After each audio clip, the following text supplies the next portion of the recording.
ખૂબ વધારે ખાંસી કરતો એક રોગ છે જેનું નામ છે RSV, રેસ્પિરેટરી સિન્સિટલ વાયરસથી થતું બ્રોન્ક્યોલાઇટિસ.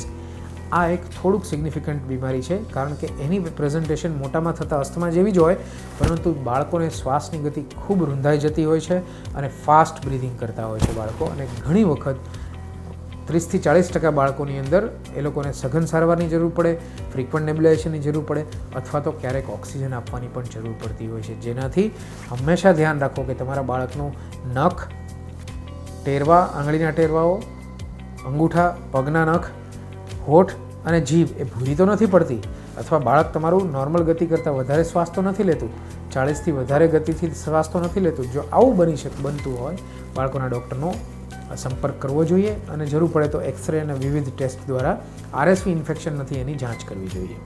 કારણ કે આ રોગ એ નોર્મલ ઇન્ફ્લુએન્ઝા કરતાં થોડો લાંબો ચાલતો હોય છે અને મોર્બિડિટી એમાં થોડી ખાસી વધારે રહેતી હોય છે. જે અરાઉન્ડ નોર્મલ ઇન્ફ્લુએન્ઝામાં 1 વીકમાં ઇલનેસ ખતમ થાય યા ક્લિયર થઈ જાય, તો એની કમ્પેરિઝનમાં અહીં ઇલનેસ લગભગ 2-2.5 અઠવાડિયા જેટલી લાંબી ચાલતી હોય છે.